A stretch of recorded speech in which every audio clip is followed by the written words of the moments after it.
No. Sente?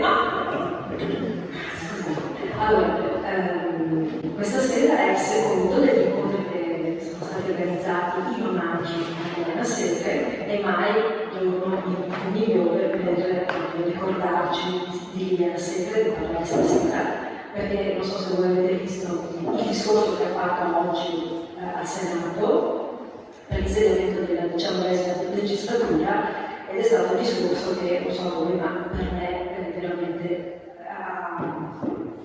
sono rimasta senza parole, perché la forza, la precisione, il garbo, ma nello stesso tempo la nettezza con cui Elena Segre dice le cose che pensa è difficile da trovare.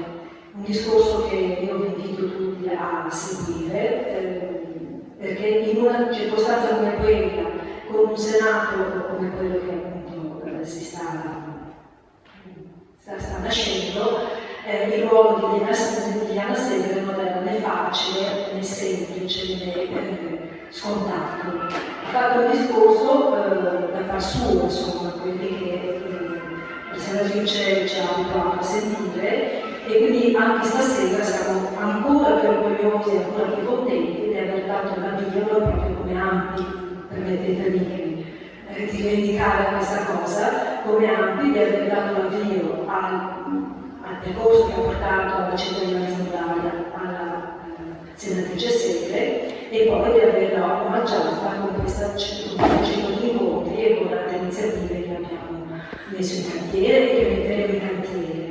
È un valore aggiunto di cui andiamo fierissimi, per cui valsa la pena anche lottare, non è stranamente e incredibilmente è anche una figura divisiva, non so, insomma questo l'abbiamo un po' sperimentato. Quindi stasera siamo qui proprio per prendere le cose di omaggio, per idealmente dire che ci rende veramente fieri di avere una persona come lei come senatrice. Questa sera è con noi il professore Gatti Luzzatto Boghera. E devo dire una cosa a proposito del professore Gatti, dopo vi dirò ovviamente chi è in modo preciso, ma prima di darvi informazioni precise voglio dire che voi non vedete donne in questa rassegna, ed è un nostro dispiacere, insomma, ma non perché non le abbiamo cercate, perché purtroppo gli impegni delle professoresse con cui abbiamo parlato non permettevano loro di essere presenti. Però tutte le persone che abbiamo sentito e a cui abbiamo chiesto eventualmente di farci un nome alternativo ci ricordavano sempre il professor Luzzatto Boghera, che noi avevamo già sentito. Quindi ecco, bisognava per forza che ci fosse, perché ogni volta che si diceva potete suggerirci un nome alternativo, potete chiedere al professor Luzzatto Boghera, quindi probabilmente segno di una disponibilità, ma di un valore anche su questo, quindi siamo ancora più contenti di essere qui stasera. Ecco, io voglio però dire, avevo anche anticipato il professor Luzzatto Boghera, che mi piace ricordare, stasera l'aveva già fatto Floriana, però stasera io lo ricordo ancora, che il professor Luzzatto Boghera è figlio di Amos Luzzatto, che medico, scrittore, saggista, professore universitario, e che dal 1998 è stato presidente dell'Unione delle Comunità Ebraiche Italiane, e che io ho conosciuto, non direttamente purtroppo, ma così incidentalmente, perché a casa mia si guardava una trasmissione che si chiamava Sorgente di vita che esiste ancora oggi, e in questa trasmissione io devo dire piccola, perché sta già adesso, insomma, piccola, vedevo il nome di questo signor Luzzatto, Amos Luzzatto, forse aveva capito il nome che mi ricordava, forse un atto, stranissimo, ecco, però ho conosciuto il babbo del professor Luzzatto Boghera in questo modo.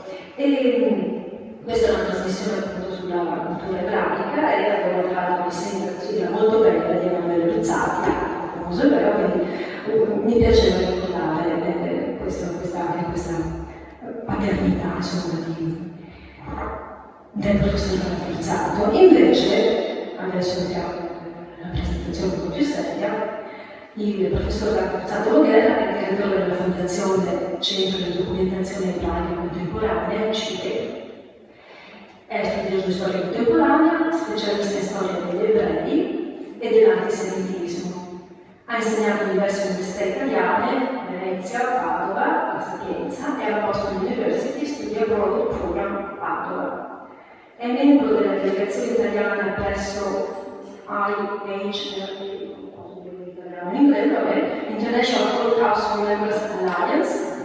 Tra le pubblicazioni più significative, Antisemitismo, domande e risposte, Il prezzo dell'uguaglianza, Antisemitismo a sinistra, Rabbini, Antisemitismo. Non ho detto gli anni di queste pubblicazioni, ma grazie. Ecco, quindi stasera siamo qui proprio perché volevamo omaggiare Liliana Segre, ma non semplicemente parlando dell'Olocausto, che è un tema a cui non ci sottolineiamo mai, ma parlando anche di quello che è la cultura ebraica in generale, che forse non è così conosciuta, se non per alcuni aspetti, forse quelli più tristi, più, diciamo, colpito di più, perché appunto tristi. Invece la rassegna vuole proprio essere un'apertura verso il mondo ebraico, verso la cultura ebraica, e quindi per capire meglio e per magari capire anche da dove nasce poi nascono alcune leggende, alcune cose che appunto non ci spieghiamo. Detto questo, io citando Wittgenstein dico che su ciò di cui non si è in grado di parlare si deve tacere e cedo la parola al professor Mazzato. Grazie Michela e grazie della Fondazione Ghirardi, all'AMPI, all'associazione, vediamo se si riesce, Mesta, giusto? Fantastico. L'ultimo presente Mi hanno invitato al comune, credo che sia ospite. Fantastico. E grazie in genere per l'iniziativa. Non posso fare la donna, per ovvi motivi, non so, c'è sempre tempo nella vita. E allora, intanto complimenti per la costruzione di questo percorso, perché non è tanto usuale trovare delle associazioni che riescano a costruire un'idea non banale e pensata che possa avvicinare alla conoscenza del mondo ebraico, che non sia superficiale, ma che permetta degli approfondimenti. Mi sono trovato abbastanza sorpreso nel pensare all'intervento di oggi, perché è un intervento che cercherò di rendere il meno noioso possibile, però si avvicina molto alla lezione universitaria che prevede delle preconoscenze che forse a volte non ci sono, perché l'argomento comunque è un argomento specifico e non è detto che tutti l'abbiano frequentato, che tutti lo conoscano, che tutti abbiano un'idea precisa. Parlerci con lei un po' meno il professor Dismendi dell'ultimo incontro, Dismendi è un mio grande maestro a cui mi inchino. Mi avvalgo di un semplicissimo PowerPoint giusto per farvi seguire un po' dei miei deliri e poi magari ci lasciamo il tempo per chiacchierare, per approfondire. Come ha introdotto giustamente Bazin, nonostante l'intervento sia in una rassegna che è concepita per omaggiare Liliana Segre, che è il nostro monumento vivente alla memoria dell'Olocausto, della Shoah e della persecuzione degli ebrei italiani, ma tante altre cose, è una cara amica, in realtà io parlo di ebrei vivi, non parlo di memoria, non parlo di persecuzione. Oggi poi, se volete, possiamo approfondire. Il mio mestiere in questo momento della mia vita è quello di fare il direttore della Fondazione Centro di Documentazione Ebraica Contemporanea, che è l'istituto più importante di conservazione di documentazione storica e familiare sulla partecipazione degli ebrei alla resistenza e sulla persecuzione degli ebrei in Italia, è collocato da pochi mesi nel cosiddetto binario 21, cioè al memoriale della Shoah a Milano, che invito tutti tra l'altro a venire a conoscere, a visitare, perché è un luogo molto di rilievo culturale e di vero impatto. Ho lasciato delle piccole brochure illustrative in entrata se avete voglia di vederle. Basta, non parlo più di Shoah, non parlo più di Olocausto, e mi addentro invece in un percorso che io ho voluto intendere come di affresco generico e molto generale su quali sono state, quali erano le caratteristiche di quell'ebraismo europeo che sostanzialmente è stato spazzato via dall'episodio tragico dello sterminio. Cioè, in sostanza, che cosa abbiamo perso? Che cosa abbiamo perso in termini di civiltà, di incrocio di civiltà nostra. Per fare questo devo andare piuttosto indietro nel tempo.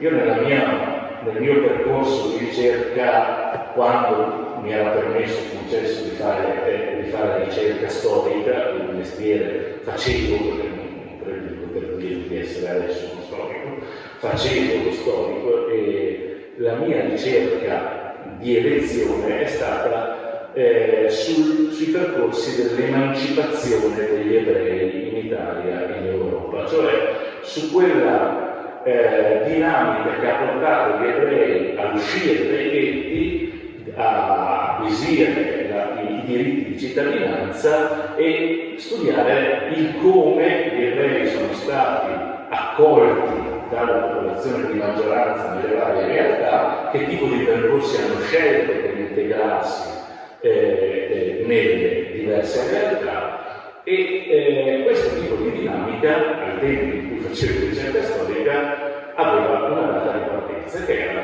la Rivoluzione francese, cioè poi in realtà un pochino prima, ma comunque gli anni della fine del Settecento, quando si comincia a parlare di diritti dell'uomo in generale, quando si va verso la fine molto travagliata dell'ancien regime, dell'antico regime, e quindi cambiano una serie di dinamiche.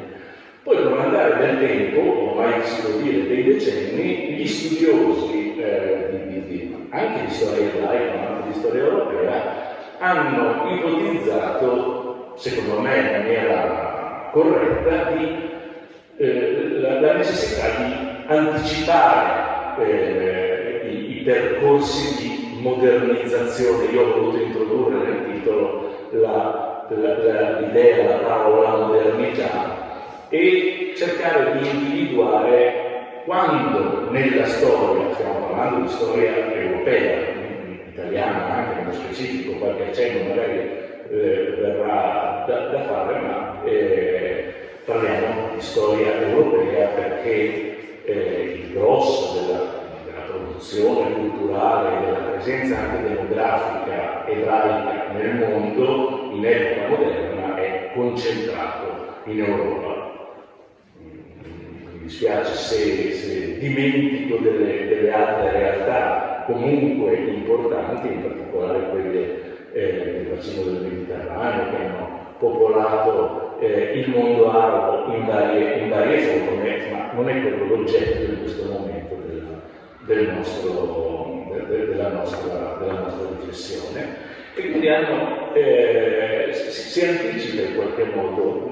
Certamente la rivoluzione francese, prima ancora la concessione delle patenti di tolleranza da parte di Giuseppe II a alcune categorie di ebrei specifiche alla fine del Settecento, sono un momento di svolta, ma ci si è già arrivati con qualche cosa su cui vale la pena di riflettere. Un qualche cosa che ha a che fare con i grandi cambiamenti in generale che non hanno riguardato soltanto gli ebrei nella storia europea, ma hanno riguardato tutta la storia europea. La modernità si affaccia in Europa. Io accenno qua in questa slide a solo alcuni dei temi in maniera molto rozza e molto semplice, ma che coinvolgono l'intera civiltà europea. Parliamo della rivoluzione scientifica, parliamo sicuramente del secolo del Seicento come secolo di partenza di questi processi, la rivoluzione scientifica, le conseguenze di questa rivoluzione scientifica sul pensiero religioso e filosofico, le scoperte geografiche che producono quasi immediatamente un allargamento degli orizzonti economici con la costruzione di un vero e proprio mercato globale che cambia completamente le dinamiche di vita e anche le prospettive politiche in qualche modo. In tutti queste mi viene subito da approfondire e da farvi dei cenni sul ruolo degli ebrei, simboli di comunità ebraiche in questi percorsi, ma se ci entro perdo il filo, per cui andiamo avanti, poi magari potremo continuare, magari rispondendo a vostre eventuali questioni, approfondire. La crisi dell'assolutismo che inizia molto prima della rivoluzione francese, nonostante il Re Sole, nuove forme di potere e con l'affacciarsi del tema della partecipazione alla vita politica, che diventa un tema importante. E poi naturalmente la prima rivoluzione industriale e nel campo del pensiero l'illuminismo e il razionalismo che prendono campo e spingono in maniera sempre più decisa, ma naturalmente progressiva, ai margini la centralità del pensiero religioso, la centralità dell'idea di Dio come motore e punto di riferimento dell'essere umano nella sua vita terrena e nel suo muoversi. In tutto questo gli ebrei, ne parlerà credo, io ho suggerito il nome di Germano Alfreda, che è molto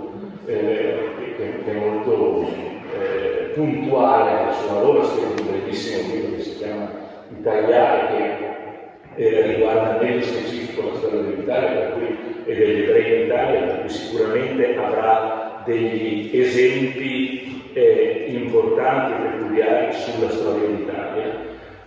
Ma io allargo un po' il discorso a livello europeo, ma per affermare in maniera molto forte una cosa che non è sempre chiara agli occhi del pubblico che non conosce questo tipo di vicenda, e cioè che gli ebrei sono stati sempre, sicuramente in questo percorso di modernizzazione, all'interno di questo percorso, cioè sono stati fra i protagonisti di questa storia. Quando noi parliamo di ghettizzazione, l'immagine immediata che in qualche modo ci viene riversata con l'idea di ghetto è c'è la separazione netta, di qua dal muro c'è la vita comune, di là ci sono i poveri che stanno in ghetto e che fanno le loro cose. No, non è così, non è mai stato così. Il ghetto è una scelta, ghetto è una metafora, perché poi in realtà in alcuni luoghi ha funzionato, in altri luoghi non ha funzionato, dipende in che tempi, con che dinamiche, ma è un luogo, è una dinamica scelta del potere politico a livello locale diverso, adesso non faccio esempi, per contenere una minoranza che per tanti secoli è stata l'unica visibile minoranza in Europa, contenerla, controllarla, ma non chiuderla, perché se questa minoranza veniva considerata dalle leggi, questa minoranza aveva una sua funzione o molte funzioni nella società, e quindi i suoi membri, che rispondevano a caratteristiche religiose diverse, secondo comportavano in maniera a tratti diversa, l'idea che li separava soprattutto dal mondo cristiano era una concezione diversa del tempo, però se volete poi ne parliamo e approfondiamo il tema, ma avevano comunque una funzione nella storia, in quei determinati luoghi, in quei determinati momenti, per cui dobbiamo toglierci dalla testa che questa civiltà, la civiltà ebraica, sia stata in qualche modo estranea all'evolversi della storia in generale. Naturalmente ha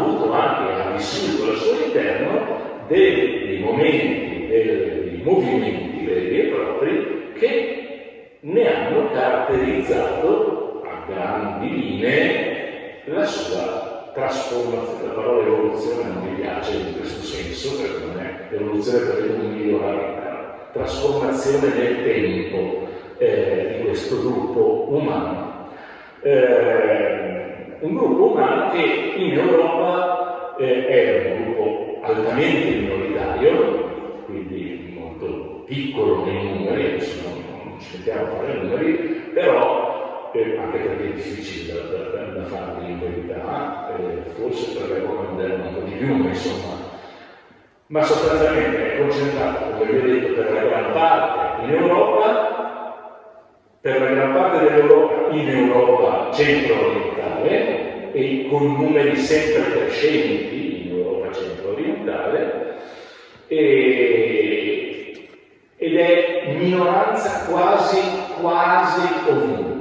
Ci saranno nel corso di questa modernità di cui vi sto parlando alcune situazioni in cui alcune città in cui gli ebrei non sono maggioranza, ma ampia maggioranza, ma sono dei casi molto molto particolari. Varsavia nell'Ottocento, la capitale attuale della Lituania, Vilnius, che in Yiddish si chiamava Vilna, Salonicco, sono luoghi particolari che conoscono una concentrazione particolare molto molto consistente, ma non è la vera caratteristica. La caratteristica degli ebrei è di essere sostanzialmente minoranza, visibile ma minoranza.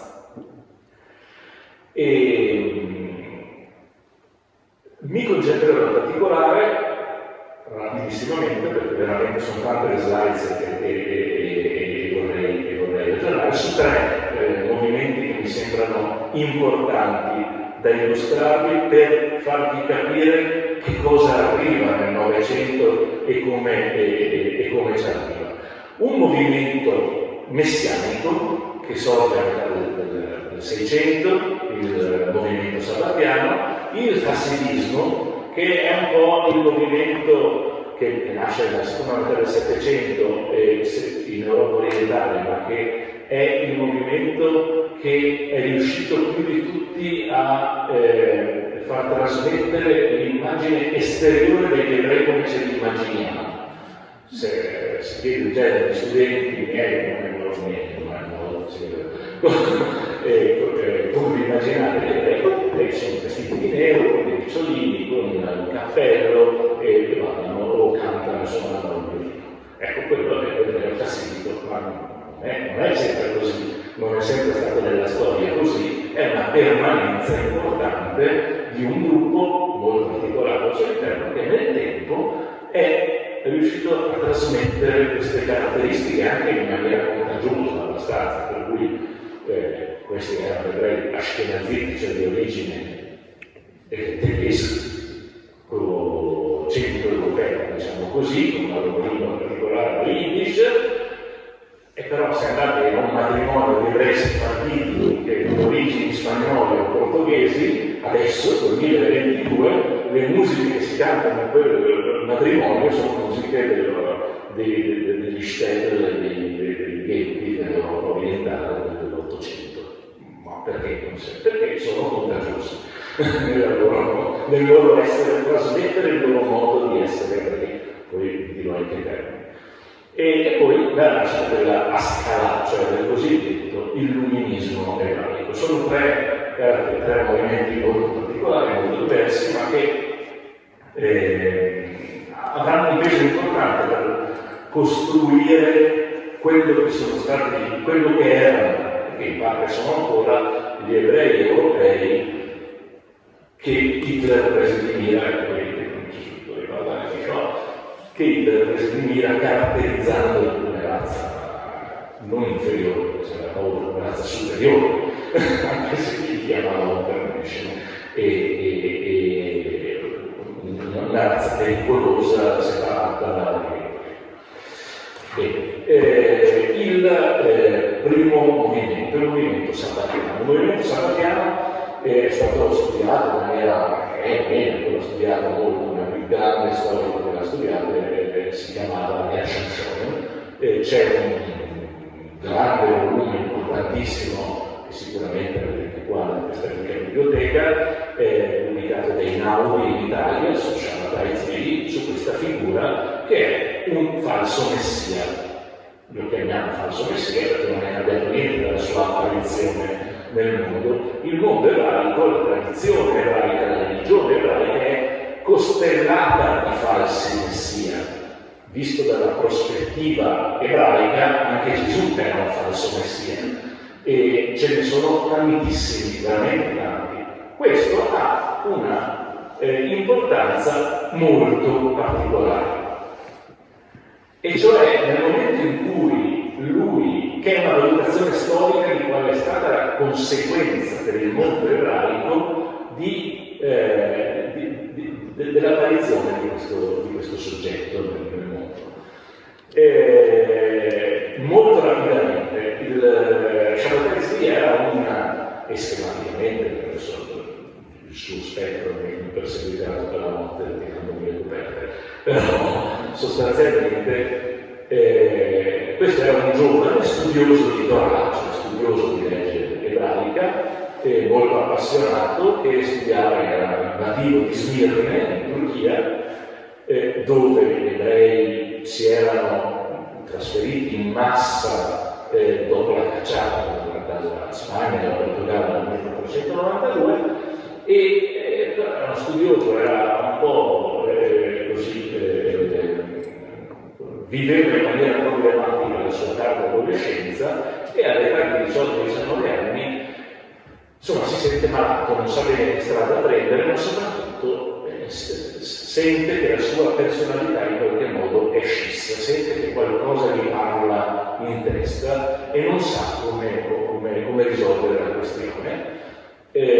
Si mette in viaggio, cerca di risolvere questo problema, va alla ricerca di un medico, nel 600 la medicina era ancora un'arte artigianale, diciamo così, però si imbatte in questa figura che è la figura di Natan di Gaza. Natan di Gaza era una figura molto comune, ma lui eccelleva in questo, era un rabbino giovanissimo, più giovane, non era più giovane di Shabbatai Tzvi, ma era rabbino e anche medico. Questa sorta di binomio che ha un po' perseguitato anche mio padre, anche se lui non faceva il rabbino, ma gli dicevano che lei era rabbino perché sapeva molto di Torah, e invece era chirurgo, però è una figura molto caratteristica nell'ebraismo. Grandi saggi e maestri della tradizione ebraica sono stati sia rabbini che medici, studiosi di medicina. Insomma, Shabbatai Tzvi va da lui, la faccio molto rapida, gli racconta un po' i suoi problemi come dall'analista e lui gli dice, allora l'analista gli avrebbe detto nel 2022 sei schizofrenico, soffri di doppia personalità, c'hai dei problemi, possiamo curarti, e invece Natan di Gaza gli dice non hai nessun problema, semplicemente tu sei messiano. E lui ci crede. Non solo ci crede, ma ci credono anche moltissimi ebrei. Per quale, una volta che viene diffusa questa notizia, per quale motivo? Perché si erano determinate una serie di dinamiche storiche che avevano prodotto un'aspettativa molto forte sull'immediata venuta del Messia. Pochi anni prima, nel 1648, visto che stiamo parlando ahimè in questi giorni, in questi mesi di quello l'eroe nazionale che ha costruito la nazione ucraina,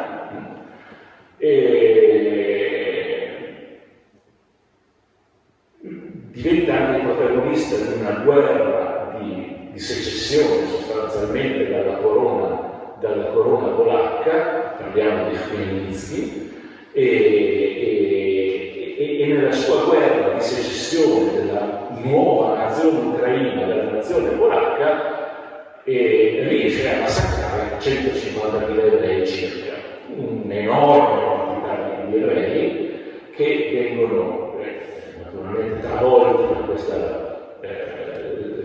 da questa tragedia, lì dove accade, e naturalmente questa cosa si diffonde come una sensazione di siamo vicini alla fine del mondo. E nel mondo ebraico l'avvento del Messia viene raccontato dalle scritture rabbiniche come un evento di liberazione a fronte di una gigantesca tragedia imminente, come la distruzione possibile del popolo ebraico. E quindi c'è questa aspettativa, ci sono problemi molto gravi vissuti anche da altre fasce di popolazione ebraica in altri tempi. Fatto sta che la popolazione ebraica è molto ben disposta a ricevere questo tipo di nazione. E l'evento, la ragione per cui vi racconto questa storia è perché questo è il primo momento nella storia della modernità, in questo caso europea, in cui gli ebrei non si comportano più da piccole comunità ebraiche che hanno la loro vita radicata nella località della storia che si sviluppa nell'ambito geografico definito. Ma questo evento viene accolto in maniera rapidissima da tutte le comunità ebraiche della diaspora. Questa cosa che in realtà parte dalla terra di Israele, nata di Gaza la conosciamo per altri motivi, nata di Gaza, stava in terra di Israele, riesce a convincere il rabbinato di Gerusalemme, che era un rabbinato molto debole dal punto di vista culturale, e che quindi aveva molta paura di nata di Gaza, che era un personaggio di un grande sapiente, di grande rilievo, per cui certifica il fatto che questo signore sarebbe stato il Messia, e questa cosa viene risaputa molto rapidamente. Shabbatai Tzvi nel frattempo si calma nei panni del Messia, e il Messia, secondo la tradizione ebraica, fa delle cose molto particolari quando si propone alle comunità ebraiche, cioè cambia delle regole. Le regole tradizionali ebraiche vengono trasmutate in qualcos'altro. In particolare lui comincia a trasformare il momento di lutto più profondo della tradizione ebraica, che è la data del 9 del mese di Av, che è una data estiva, in cui si commemora la distruzione del primo e del secondo tempio di Gerusalemme, e quindi si piange, ci si veste a lutto, ci si cosparge il campo di Cenere e si leggono le lamentazioni di Geremia in sinagoga. Lui trasforma questo evento in un evento di festa, lo trasforma in una festa.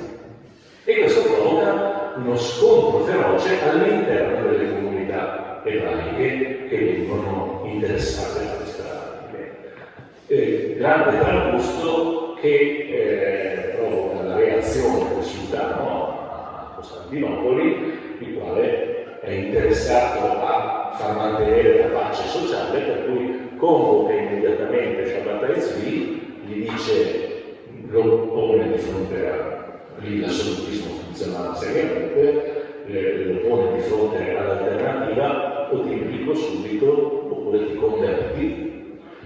E Shabbatai Tzvi si converte all'Islam, lui e tutti i suoi seguaci. E questo provoca naturalmente un ulteriore trambusto nelle comunità ebraiche. Lui resta in galera per 10 anni, molto coccolato, in galera per una sorta di corte dei miracoli, che era comunque considerato essere pericoloso, alla fine muore, ma come tutti i messiani che si rispettano, il suo corpo non viene rinvenuto. Risultato, si costruisce un'aura di mistero attorno a lui. La sua fine fisica viene certificata da un processo epocale che dura 2 settimane, intentato dai rabbini di Venezia al suo mentore, cioè a Nando di Gazza, a Venezia, in quell'epoca. Adesso devo dire italiano in questo momento perché dire marginale è fare un complimento nel mondo ebraico in generale. All'epoca qualsiasi cosa nell'ebraismo passava per Venezia. Venezia era il centro, sì, lo sa molto bene. Era proprio il centro, non soltanto per il mondo ebraico, ma anche per il mondo ebraico, il rabbinato di Venezia, che nel frattempo stava costruendo e istruendo la nuova comunità ebraica di Amsterdam, che poi diventerà diciamo, il faro culturale di sviluppo della tradizione ebraica nei decenni successivi, processa Nando di Gazza, gli fa dichiarare, cioè abbiamo un documento in cui lui dichiara che Shabbatai Tzvi non era il Messia. Poi si dice che lui abbia firmato in realtà con una sorta di acronimo che dovrebbe dire, ma nessuno riesce a interpretare la firma, che tutto quello che ha scritto il certificato di lettere è falso. Però fatto sta che certifica che questa storia finisce qua, che il messianesimo, così come si è sviluppato in quei pochi anni di successo, diciamo, politico anche di Shabbatai Tzvi, doveva conoscere una pietra tombale. Ma in realtà le conseguenze storiche di questo evento per il mondo ebraico sono state importantissime. Da quando appare questo personaggio, che subito dopo ne compariranno altri, e il mondo ebraico comincia ad avere la percezione di sé di essere un network, un qualche cosa che si parla con esperienze comuni. L'esempio che faccio qua di ebrei sono sostanzialmente una massa, scrivo di questa slide, che adesso non leggo perché non ho gli occhiali, va bene, mi do ragione me stesso. Gli ebrei diventano improvvisamente una massa, in qualche modo. Non sono più solo piccole comunità separate, ma sono un'entità collegata, non dico rimangono delle comunità molto rissose tra di loro e per niente indirizzate verso un unico obiettivo, però nello stesso tempo anche hanno la percezione, maturano la percezione di essere compartecipi di un destino comune in qualche modo.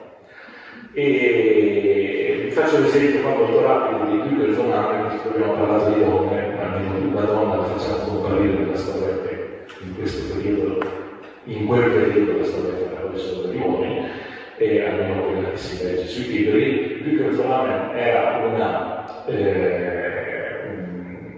una commerciante sostanzialmente, aveva ereditato le fortune di commercio di suo marito e una casa di commercio vicino ad Amburgo, e lei scrive un diario della sua vita da lasciare ai suoi, una sorta di cronaca della sua vita da lasciare ai suoi figli, e in questa cronaca della sua vita lui le racconta la storia dell'apparizione di Shabbatai Tzvi e di che cosa accade, l'evento accade in terra di Israele. Immediatamente ad Amburgo si viene a sapere questa cosa perché si dicevano adesso si direbbero delle mail, delle lettere che dicono l'arrivato del Messia, e la comunità ebraica di Sefardita di Amburgo, che anche se erano sì, perché erano ebrei che arrivavano da Cimana, ad Amburgo non erano Ashkenaziti, fa gran festa, finalmente è arrivato il Messia, vuol dire che è finito. Cosa vuol dire quando arriva il Messia? Che finisce la storia. E che cosa succede? Succede che le anime dei defunti e le anime di coloro che sono vivi vengono trasportate oppure vanno fisicamente in terra di Israele. Per c'è l'esercizio universale, quello di Michelangelo, okay? Andrà bene, non andrà bene, non importa, non si sa, però ci si predispone ad andare, si fa festa, è finita, sono finite le tribolazioni, okay? Però questa cosa provoca dei sommovimenti pazzeschi. Nello stesso porto di Venezia si concentra una massa incredibile di ebrei che chiedono di poter passaggi in nave per andare in Terra Santa. Ad Amburgo come scrive Blücher von Hamel, suo suocero va da Blücher, gli dà 2 scatole, casse di merce e dice tienile qua perché parto per la Terra Santa e parte, non si sa se parte fisicamente oppure se si ferma e scrive una boletta. Non importa, il risultato è che Blücher von Hamel scrive nel suo diario: dopo 2 anni ho dovuto aprire queste casse perché facevano talmente puzzare che non capivo che cosa c'era, e dentro c'erano dei tessuti in sega dei disegni magici, delle cose terrificanti, per cui mi racconta tutte queste cose, una storia che non è raccontata. Quello è il primo episodio, messianesimo, quindi il messianesimo aveva a che fare con misticismo, cioè con una visione mistica del mondo che si era sviluppata soprattutto nella tradizione ebraica dopo l'arrivo degli ebrei scampati in Spagna, fuggiti dalla Spagna e dal Portogallo, che portavano una visione meno razionalistica e appunto più misticista, che poi viene sviluppata in terra di Israele, soprattutto in una città particolare, una città che adesso si chiama Tzfat, si chiamava Safed, in Galilea, dove vengono elaborati i testi fondamentali della tradizione del misticismo ebraico, che parlano di Messia, ma parlano comunque anche di una necessità dell'uomo nel senso di essere umano, ebreo, di studiare i modi per aiutare Dio ad accelerare la fine dei tempi e l'avvento dell'era messianica. Non è quasi necessario che compaia veramente il Messia, ma il Pio, l'uomo Pio, se studia e si comporta in modo corretto, può aiutare in maniera quasi fisica Dio a accelerare questo percorso che ci libererà da questi momenti di tragedia che caratterizzano la storia di ogni epoca sostanzialmente.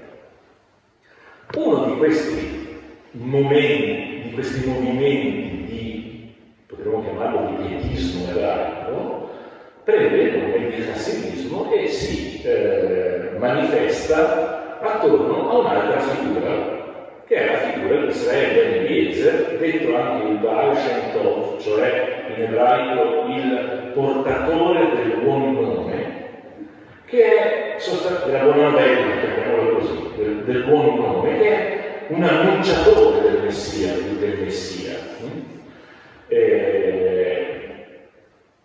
potremmo paragonarlo al mondo che si chiama Giovanni Battista, no,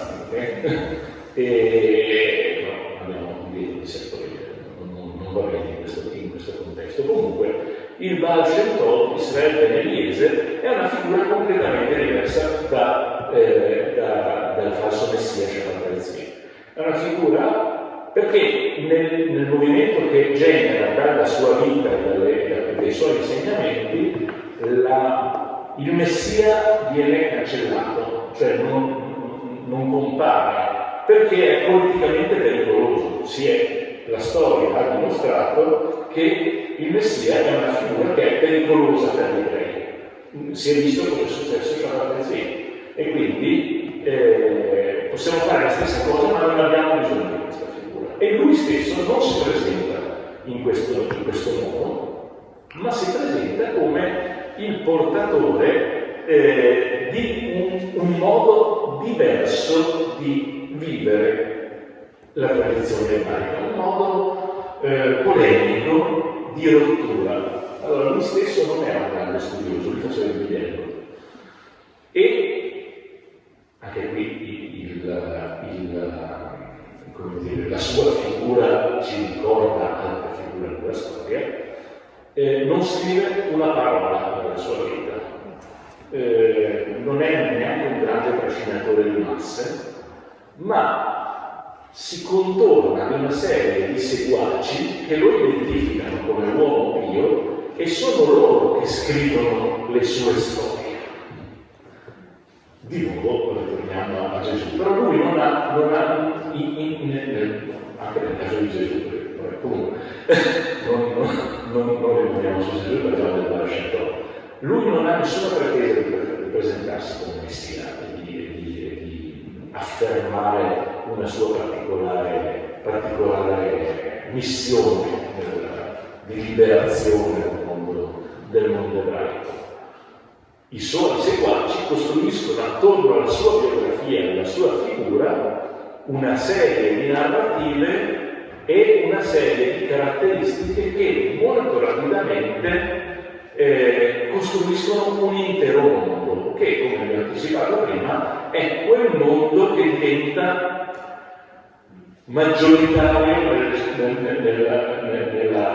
propagandare l'immagine pubblica di che cosa sono, di che cosa sarebbero gli ebrei nella loro essenza. Il hasidismo è un movimento che si sviluppa nell'area che adesso, diciamo, geograficamente è Bielorussia, Ucraina, parte della Romania e parte della Slovacchia e Ungheria, un po' in Ungheria. Si creano delle comunità attorno a delle figure carismatiche che vengono chiamate rebbe, che è la deformazione in lingua yiddish della parola rabbino, che ha una funzione molto particolare nelle comunità ebraiche, ma in questo caso proprio una funzione carismatica, diventano quasi dei piccoli messia locali, attorno a cui si stringono in maniera molto forte le comunità e trasmettono una forma di religiosità che è in diretto contrasto con l'autorità costituita rabbinica vera. Faccio una piccola parentesi.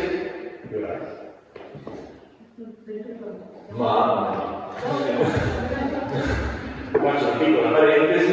In quelle terre esisteva nella metà del Cinquecento l'unica, fino alla fine del Settecento, l'unica esperienza molto visibile di autogoverno ebraico concesso dalla corona lituano-polacca che pensava necessario che gli ebrei si regolamentassero nel loro vivere come comunità con la legge ebraica.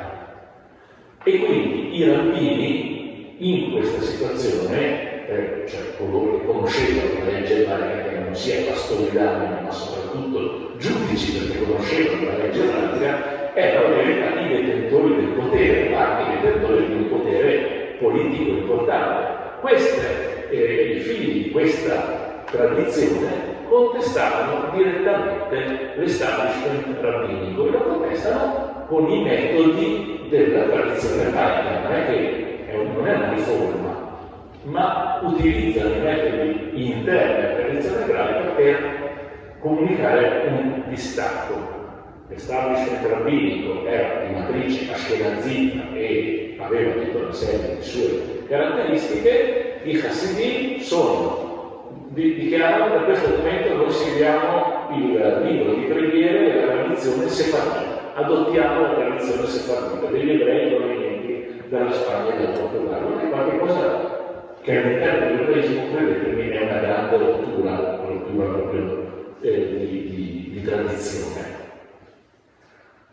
Se io personalmente in questo momento vado a partecipare a una che sono di letteratura scenazita, insomma, vado a partecipare a una funzione in una sinagoga yemenita, non ne ci trovo, non la sento come mia, è un bel titolo. Quindi qui c'è una rottura forte. La seconda rottura è legata al modo di macellare la carne in maniera rituale, quindi all'alimentazione giorno per giorno, per cui i Hasidim dicono hanno tutta una visione ecologista, perché dicono sì, dobbiamo mangiare carne perché ci fa bene, magari avercela tutti i giorni, ma sicuramente il pranzo dello Shabbat, del sabato, deve essere onorato con la carne, ma l'animale deve soffrire il meno possibile, per cui determina delle caratteristiche dell'uccisione dell'animale che sono in parte diverse da quelle dell'establishment rabbinico. E poi la costruzione del bagno rituale, che ha a che fare con la purificazione del corpo di uomini e donne, che è, anche in questo caso, ha caratteristiche diverse. Quindi resta all'interno della tradizione ebraica, ma determina una scissione, una vera e propria scissione, una rottura. Ci sono altre caratteristiche, il risultato però è che di nuovo anche in questo caso il chassidismo è un movimento di massa e è di nuovo una caratteristica importante, molto popolato e molto trascinante, molto legato alla fisicità, cosa che fino a quel momento l'ebraismo aveva abbastanza rifuggito, perché era tutto pensiero, tutta razionalità. Invece no, nell'ebraismo chassidico bisogna far vedere esteriormente che si prega in un certo modo e che la preghiera ha un significato che deve essere sentito dal punto di vista fisico da Dio. E allora, di nuovo, l'ebreo Chassid prega con questo caffettano nero con una cintura alla cinta, e tra l'altro quel caffettano richiama l'abbigliamento dei nobili lituani dell'epoca, per cui è anche cioè molto caratteristico, soltanto che poi troviamo gli stessi che adesso popolano, non so, Gerusalemme piuttosto che Brooklyn, piuttosto che Venezia, eccetera. E si mettono questa cintura perché nel momento della preghiera la parte emozionale e spirituale deve essere separata dalla parte fisica volgare, diciamo, del corpo. Il corpo ha un senso. Poi, come prega un ebreo? Un ebreo, se io chiedo come prega un ebreo, qual è la caratteristica? L'ebreo non ve lo chiedo, non vi interrogo, si dondola. Ok? Sono loro che si dondolano, prima non si dondolavano proprio per niente, esisteva una reforma, sono loro che si dondolano, perché accompagnano con il movimento del corpo in un modo che alcuni studiosi hanno ben identificato, chiamandolo per nome e cognome, e cioè ha delle caratteristiche sciamaniche questa cosa, cioè l'accompagnamento della preghiera con il movimento del corpo e con la musica ritmata porta a un'elevazione dello spirito, porta a una trance, porta a tante cose di questo tipo. È una novità assoluta che coinvolge altre novità, uomini e donne. E non che le donne poi godano, diciamo, di libertà in queste comunità, anzi, però vengono considerati per la prima volta, gli viene dato un ruolo. Tutta la filmografia che vedete adesso è molto interessante su Netflix, Spießer, piuttosto che ci racconta anche di gravissime ingiustizie, di violenze, di pressioni psicologiche e quant'altro. Però nel momento in cui nascono nel fine 700 questo tipo di gruppi, questa cosa è veramente rivoluzionaria e molto contagiosa. Tanto contagiosa che, compare un altro personaggio, vado molto rapido, Elia ben Shlomo, cosiddetto il Gaon di Vilna, cioè sicuramente la persona riconosciuta come il più grande sapiente nella storia della tradizione ebraica moderna, il quale è, diciamo, l'esponente di punta dell'establishment rabbinico di qui sopra, e è colui che in impone la creazione di un contromovimento, un movimento contro i Hasidim, che si chiamerà i Mitnagedim, cioè coloro che si oppongono agli Hasidim, e che diciamo, ci sono proprio delle caratteristiche che non vengono accettate rispetto a quello che viene proposto dai Hasidim. Si propongono alcune aperture, ma certamente quello che Shlomo Zalman contesta ai Hasidim è che danno troppo valore alla fisicità e alla partecipazione pietistica piuttosto che dare centralità, che è stato sempre nella tradizione ebraica, allo studio, all'approfondimento, anche alla razionalizzazione giuridica delle scritture e al loro adeguamento alla trasformazione dei tempi.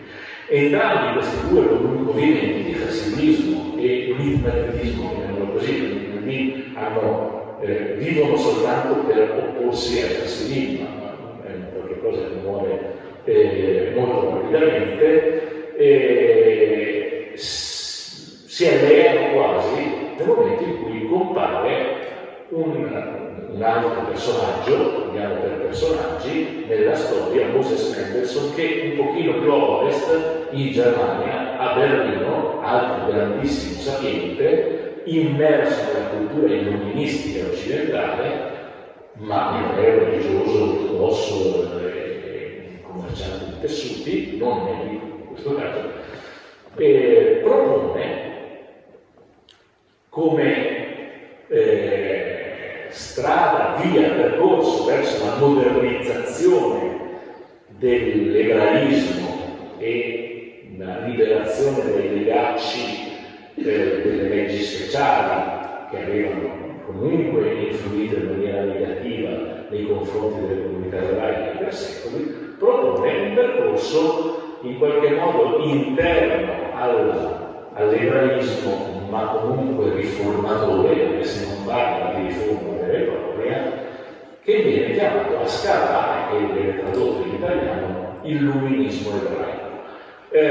Questo illuminismo ebraico, al contrario del movimento messianico del sabatianesimo e dei Hasidim, non è un movimento di massa, ma è una scuola di pensiero di elite intellettuale alta. Sono dei importanti intellettuali ebrei dell'Europa centrale, area sempre tedesca, che dall'altezza del loro sapere pretendono di identificare i metodi più acconci per civilizzare, possiamo utilizzare anche questo termine, la massa della popolazione ebraica. Per esempio, loro sono molto polemici con i Hasidim e con tutto il mondo dell'Europa ebraico orientale, con tutto il mondo degli ebrei che parlano la lingua Yiddish, che è una lingua nazionale.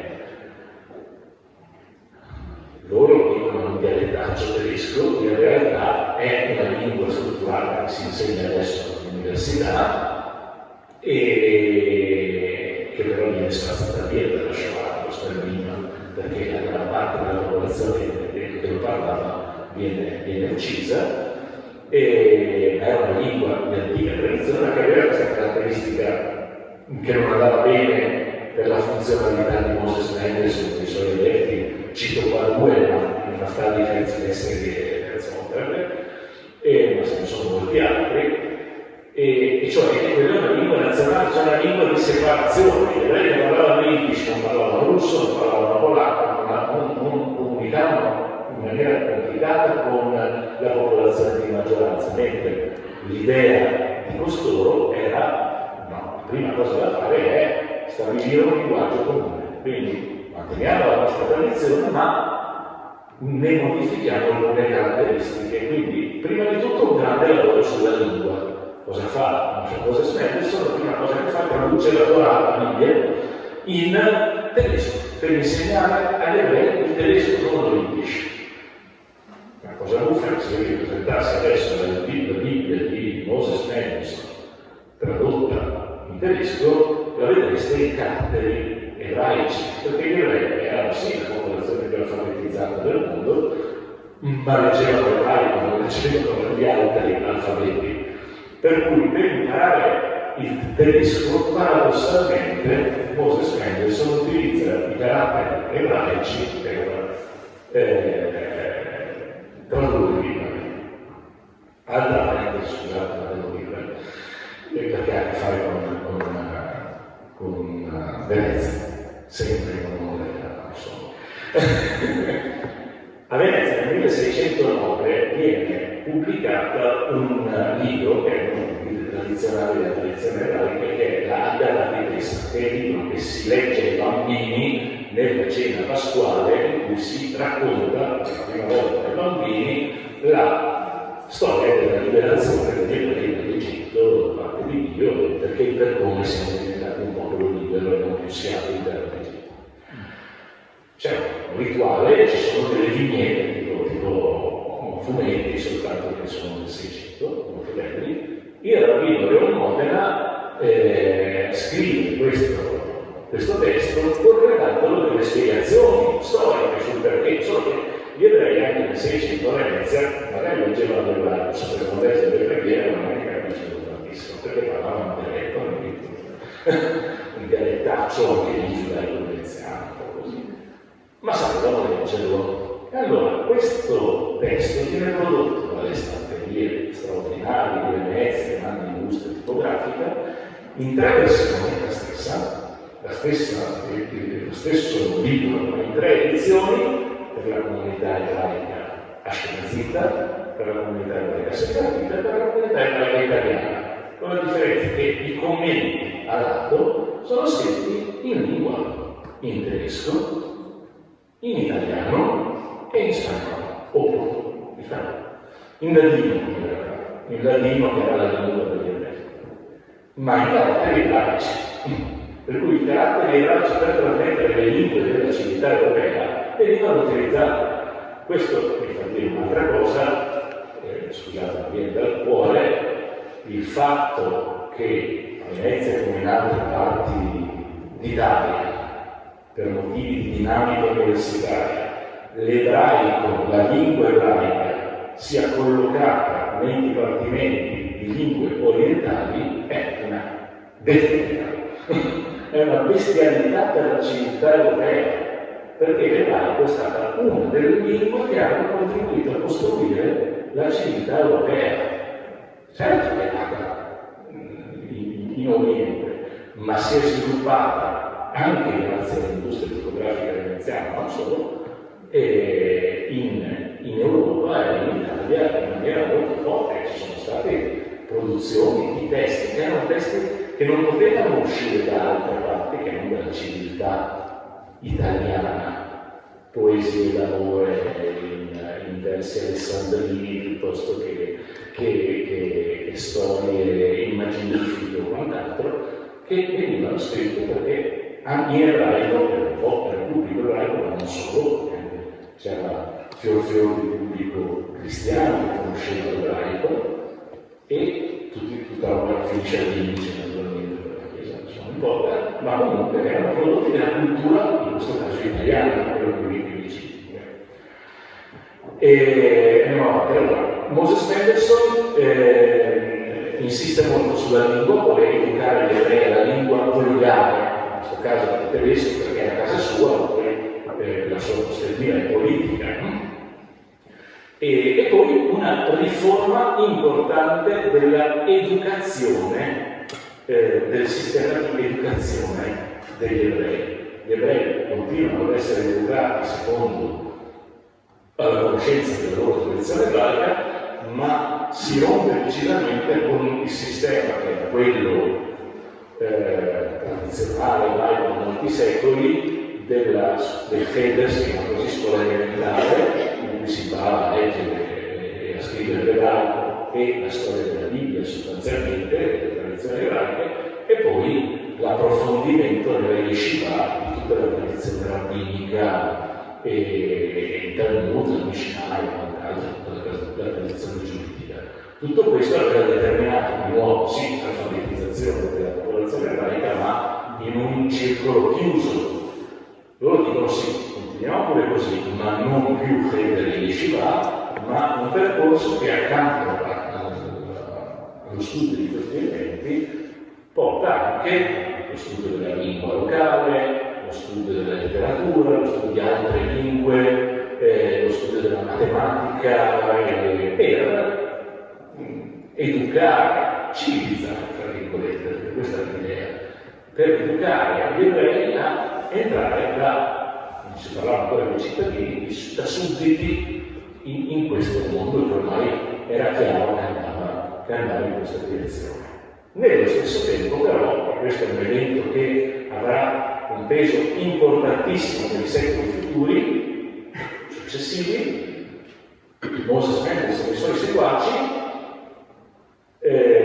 decidono di valorizzare la lingua ebraica come lingua moderna di produzione culturale. Fino a quel momento la lingua ebraica era stata una lingua, chiamata appunto nella tradizione ebraica la Shona Kodesh, cioè la lingua di santità, la lingua con cui Dio aveva dettato a Mosè i primi 5 libri della Bibbia. Ora qualcuno deve spiegarmi come Mosè può raccontare la storia della sua morte, però le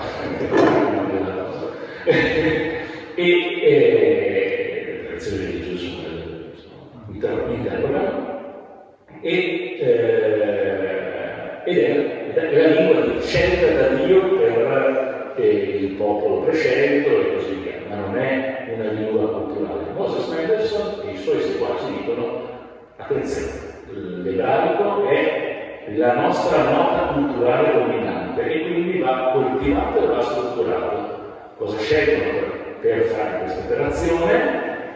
Molto dell'elite intellettuale.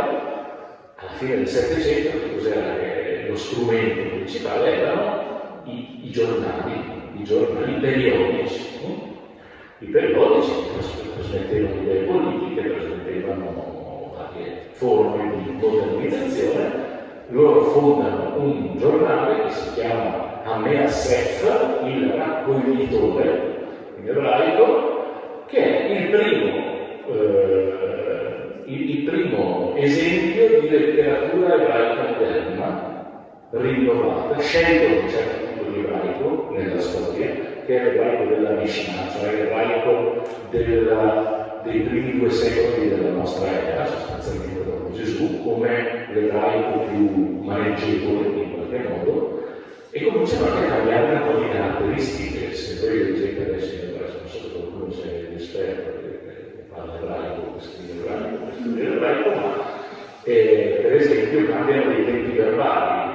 Nella Bibbia in ebraico c'è un qualche cosa che adesso dovrebbe, una forma che adesso dovrebbe essere interpretata come futuro e che in realtà diventa passato. E è un po' come il greco antico e il greco moderno, un cambiamento visibile, perché si capisce, ma non è così integrata la cosa. Questo fatto è un fatto importantissimo perché questo evento culturale ha un suo successo molto importante, perché da quell'evento si sviluppa un movimento culturale che avrà seguito nella seconda scala, la cosiddetta scala russa, nella seconda metà dell'Ottocento, con la nascita di una vera e propria tradizione letteraria, novellistica, che poi getterà le basi per la nascita per la strutturazione di una lingua che diventerà la lingua dello Stato secolare contemporaneo come lo Stato di Israele, che nonostante le ipotesi del suo ideatore originario, Theodor Herzl, che era creatore del movimento sionista, che pensava che nel nuovo Stato degli ebrei si sarebbe parlata l'unica lingua degna del nome di civiltà, cioè il tedesco. In realtà, con l'andare del tempo, i migranti ebrei che andavano popolare per Israele scelsero l'ebraico moderno come lingua di comunicazione nazionale, se aveva un senso politico, creare questo tipo di caratteristiche. Questa era la scelta da fare. Ecco, adesso tutto questo sono le 10:30. Non sono io, no? Va bene. Allora, tutte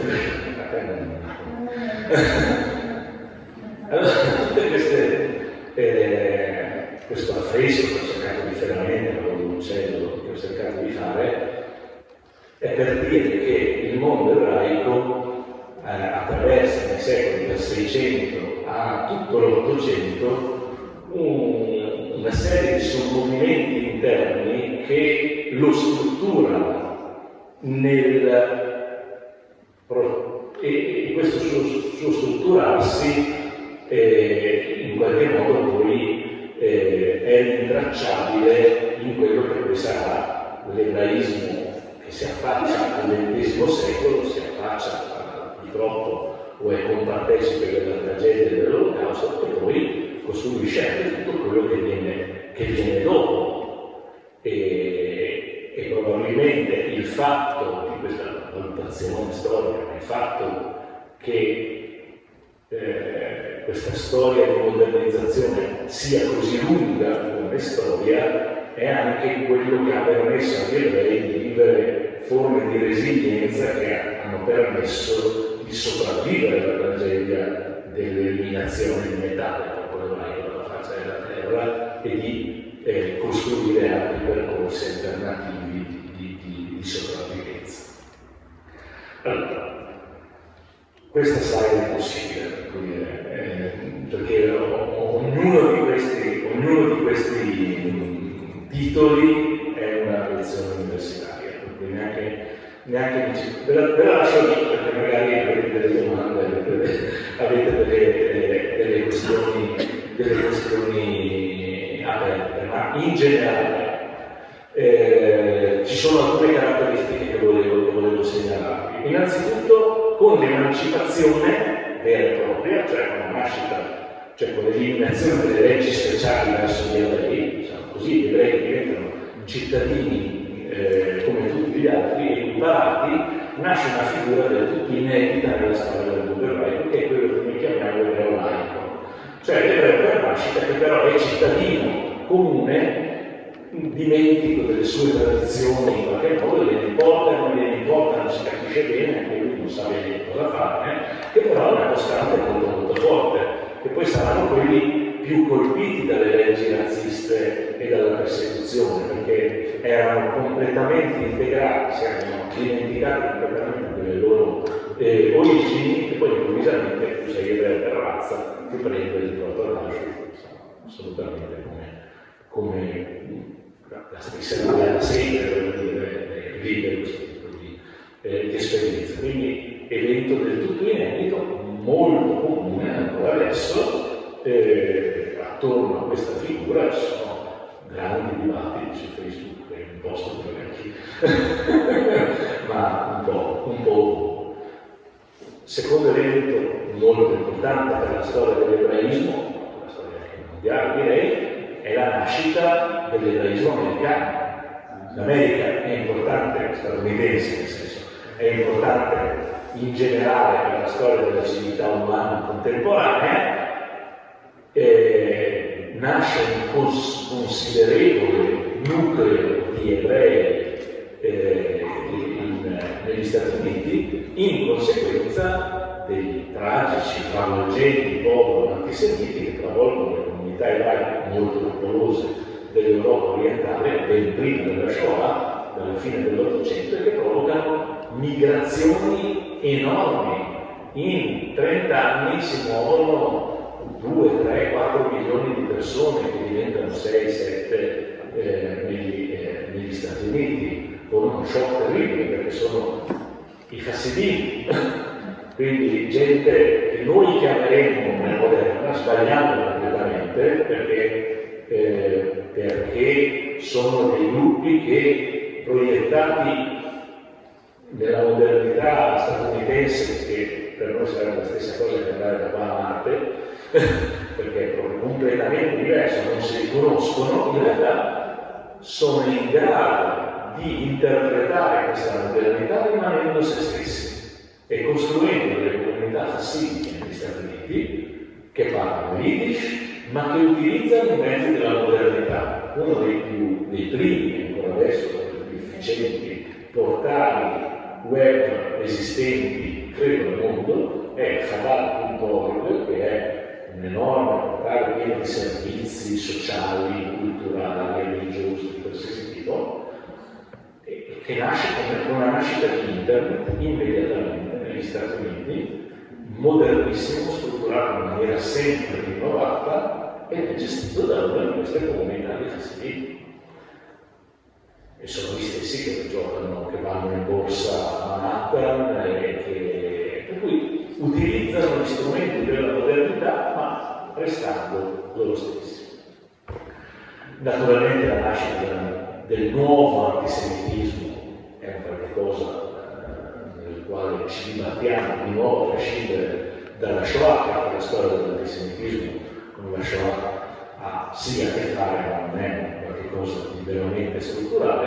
Ma poi l'evento veramente importante è la nascita del tutto inedita e del tutto legata alla modernità di uno Stato moderno, secolare, lo Stato di Israele, che comporta, oltre ai problemi militari e geopolitici di quell'area, provoca anche cambiamenti molto profondi all'interno del mondo ebraico.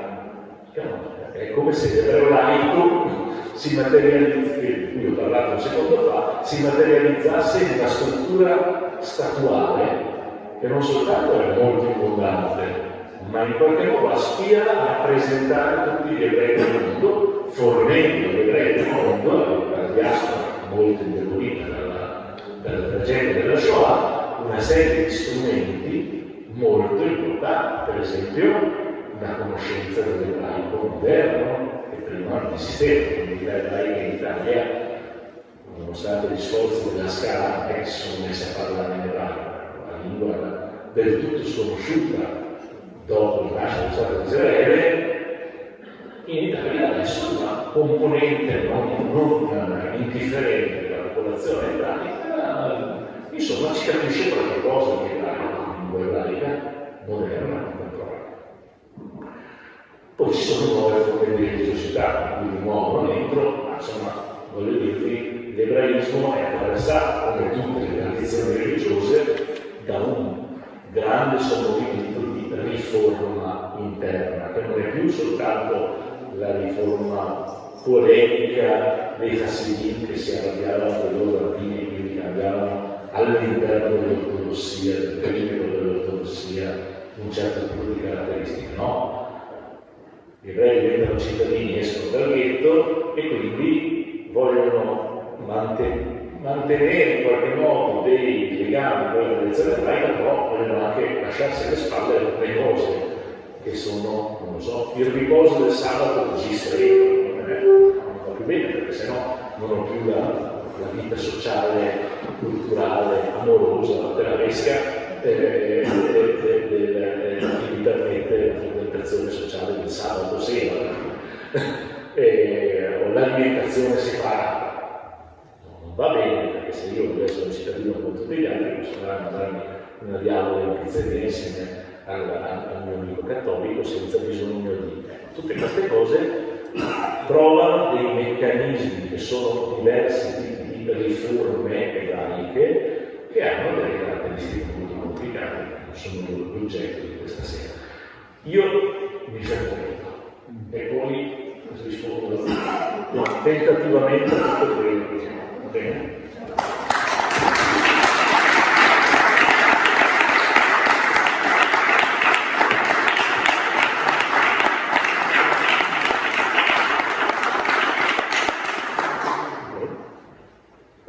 Adesso però, fai una moderazione.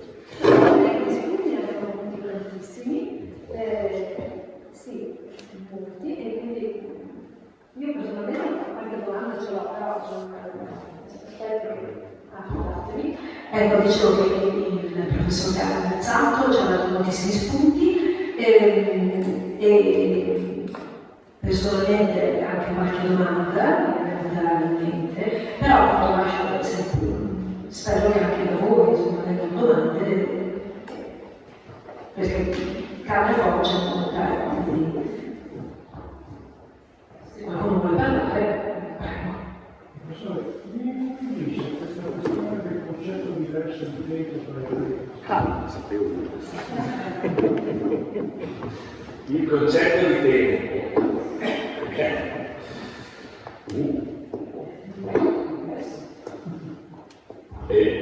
Sì, c'è una cosa da dire.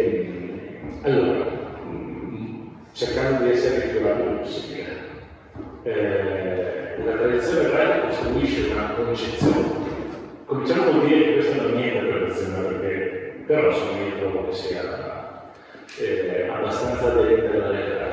Potrebbero essere delle difformità, però funziona ed è coerente anche con quello che vedo. La tradizione ebraica costruisce un'idea di una freccia del tempo, come la chiameremo i fisici, progressiva verso l'infinito. Parte da un punto dato, la creazione del mondo, ecco subito la prima critica, ma la tradizione mistica non sarebbe d'accordo, perché prima della creazione del mondo, del Genesi, la tradizione mistica racconta di qualcos'altro, racconta di quello che c'era prima, di una storia di Dio precedente alla creazione del mondo, per cui c'era diciamo, dalla creazione del mondo a quando arriverà il Messia. In questa linea del tempo infinita, sulla quale l'ebreo non può, non può intervenire, perché è una scelta di Dio di creare questo tempo e di farci camminare sopra l'essere umano, l'ebreo cammina costruendo la sua tradizione giuridica. La tradizione giuridica in ebraico si chiama halakha. Halakha vuol dire in ebraico proprio camminata, cioè cammina immaginiamocelo che cammina su questa linea del tempo verso l'infinito, quando arriverà il Messia. Questo infinito finirà a un certo momento, arriverà il Messia non è il potere dell'ebreo di finire il tempo in anticipo. Attorno a questa linea del tempo si attorcigliano, che è lineare e progressiva, si attorciglia una visione circolare, che però non è una circolarità statica del mondo contadino, che conosce soltanto le sue stagioni, è molto stabile nella sua residenzialità e non si muove geograficamente, sta lì, ma è una circolarità che accompagna quella progressività, cioè ogni anno ci sono le ricorrenze, si chiamano ricorrenze della tradizione ebraica, che sono le tre feste di pellegrinaggio, sono una serie di tre feste di pellegrinaggio durante l'anno, c'è il ritmo della settimana, per cui ci sono 6 giorni e poi c'è il riposo del sabato, e c'è il ritmo della giornata, per cui ci sono 3 momenti di preghiera che devono essere rispettati. Questa circolarità ricorrente è come una spirale che segue, si attorciglia attorno e accompagna, spero di riuscire a trasmettere queste immagini grafiche, la linea progressiva del tempo. Tutto questo è piuttosto complicato, ma si complica ancora di più perché il computo degli anni è determinato dalla nascita, dalla creazione del mondo. E quindi, secondo un complicato e non condiviso conteggio basato sul susseguirsi delle generazioni nella narrazione biblica, gli ebrei sono in questo momento nel 5783. Cioè 5.783 anni fa è stato creato il mondo secondo la tradizione religiosa ebraica, che naturalmente non ha nessun senso dal punto di vista scientifico, ma ha un senso nel momento in cui questa cosa viene riconosciuta dalle comunità ebraiche, per cui le comunità ebraiche che vivono in maniera minoritaria nella diaspora hanno la loro idea del tempo che è parzialmente separata da quella della comunità, per esempio, cristiana. Riposo settimanale, sabato o domenica, computo del tempo dell'accentramento della nascita di Cristo, che negli anni fa viene identificato. Se voi andate al cimitero, uno dei 5 cimiteri ebraici di Padova, e leggete, no, perché sono ebraico, le lapidi cimiteriali, vengono riportate le date di nascita e di morte e sono secondo quella prospettiva di tempo. Okay? Per cui a volte questa cosa confligge. Quando confligge con il tempo cristiano? In particolare quando il tempo cristiano non considera il calendario solare ma il calendario lunare, e cioè per il tempo della Pasqua, che è il tempo più critico per la convivenza delle due popolazioni, perché nella tradizione cristiana, versione malevola, diciamo così, gli ebrei sono accusati di aver ucciso Gesù. Ed è il momento in cui invece gli ebrei celebrano la loro Pasqua, chiamiamola così, Pesach, quella del libro di cui prima, come un momento di gioia, perché è la festa della libertà per gli ebrei. Da una parte ci sono gli ebrei, pensiamo al ghetto di Venezia, che festeggiano la festa della libertà, e dall'altra i cristiani che celebrano la passione. Sì, poi c'è la risurrezione, ma prima c'è la passione. In mezzo c'è una convergenza. Gesù Cristo, prima della passione, celebra il Seder di Pesach, celebra la Pasqua ebraica, per questo che coincidono le due cose. Per cui le leggi della Repubblica Veneto dicono durante la Pasqua cristiana gli ebrei devono starsi chiusi in ghetto e non si devono muovere. Perché è un rischio per l'ordine pubblico. Ecco, per cui c'è, adesso le cose si complicano sulla questione del tempo, che non è sempre così semplice, diciamo così, come ve l'ho spiegato. Però questo è l'assunto, diciamo, per provare a rispondere. Domande anche. Dai. È veramente in sede di chiesa Parla. Mi sono sempre chiesta, e nessuno veramente me l'ha spiegato, che il nostro sede è l'ultima cena di Gesù. Beh, sono delle caratteristiche. Sì. Proprio sì, senza il pane, Esatto. Sì, ecco che il pane, Sì. il pane anzi no, e il vino, cioè sono i due elementi fondamentali, essere a cena insieme, e bere bicchieri di vino e mangiare il pane, essere ristorante, non c'è dubbio. Ma comunque i Vangeli parlano è il tempo della Pasqua. Volevo sentire. È lui. Ecco, un'altra cosa, non hai parlato dei Lubavitch, perché la gente li vedono questi personaggi così vestiti di nero un po' ingombranti. Perché bisogna essere passati. Sono arrivati a un certo momento perché quando io ti faccio, c'era proprio. Allora, no, certo, perché non No, c'è. no. No, c'è una motivazione perché non c'era. Allora, scusatemi, ma per stare seduto, è tutto il giorno seduto. Allora, i Lubavitch, il movimento dei Lubavitch è un gruppo particolare, direi quello più intellettuale, dei Hasidim di cui vi ho detto prima. Nascono in attuale nord della Bielorussia alla fine del Settecento, si strutturano, è uno di questi movimenti, perché sono attorno a una genealogia di rabbini, e vive nell'epoca delle persecuzioni, Menachem Mendel Schneerson, ha la visione geopolitica o mistica, chiamata, di individuare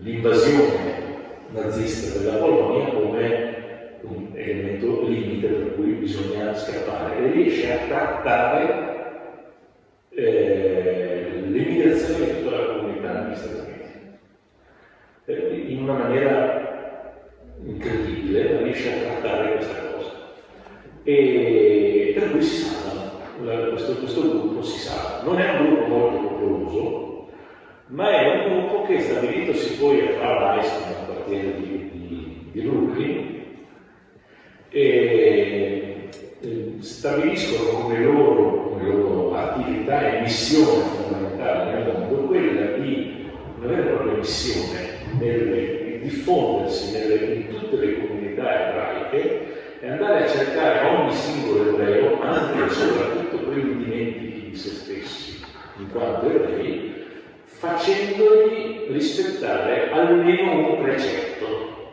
che è una cosa fastidiosissima dal punto di vista come altri tipi di sette che ti interpellano, ti rompono le scatole, eccetera. Nel mondo ebraico è così, cioè a Venezia, per esempio, per dire Venezia perché succede a Venezia, perché è Venezia? Perché identificano Venezia come un luogo di passaggio turistico, molto semplice, per cui è un luogo dove si possono pescare a rastrello il maggior numero possibile di ebrei. Vanno lì, come vanno in varie altre zone. E cosa fanno? Si mettono sul ponte degli Scalzi, non fanno più tanto, si mettevano sul ponte degli Scalzi alla strada, letteralmente, identificavano più o meno quello che poteva essere ebreo e andavano a chiedere. A me è successo all'aeroporto di Tel Aviv, che mentre stavo aspettando l'aereo, arriva uno, si siede e dice: ciao. Ma guarda che ci conosciamo, dove siamo visti? Io non mi ho conosciuto, e ci siamo visti ai piedi del Monte Sinai quando Dio ha trovato della legge. Sì, molto convinto. Allora, o uno non ha l'elemento, oppure dice cosa vuoi. La missione è, nel momento in cui tutti gli ebrei del mondo rispetteranno le leggi di Mosè, arriverà il Messia. E quindi è importante diffondere le. Per questo c'è questa attività missionaria. Allora, adesso io ci ho scherzato. In realtà i Chabad hanno questo di noi. Allora, nel mondo ortodosso sono abbastanza visti con sospetto, perché l'ultimo, appunto, dei loro riconosciuti,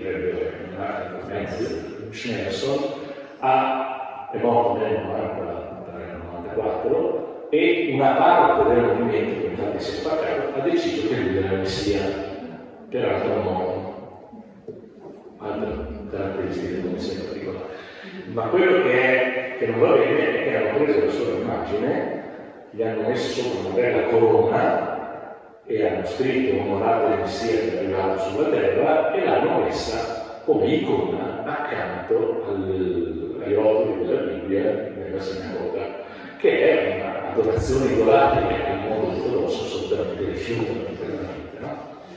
E detto questo, però, dice, però loro sono ortodossi comunque, cioè sono molto aderenti alle tradizioni, e hanno questo di molto positivo, e che hanno mantenuto, con le loro missioni, hanno mantenuto in vita piccoli nuclei ebraici, o sono addirittura riusciti a riattivare dei nuclei ebraici che erano andati perduti, e hanno contribuito a un discreto mantenimento della tradizione ebraica in generale.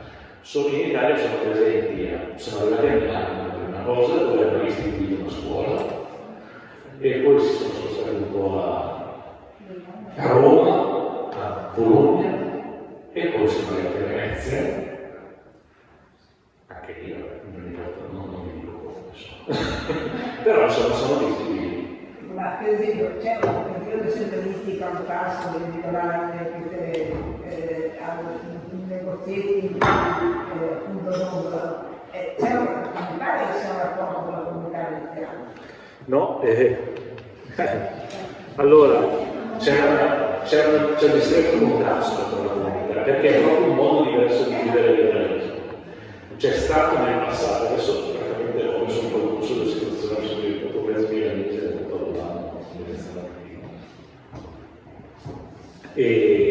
però insomma diciamo che hanno portato dello scompiglio sia nelle usanze, per esempio la festa tra pochi giorni ci sarà la festa del Simchat Torah, la festa della Bibbia, della Torah, che è proprio la festa della fine delle festività che cominciano con il Capodanno, che è una festa che a Venezia si è sempre vissuta in un certo modo, anche questo composto, anche se cacciaroso poi alla fine,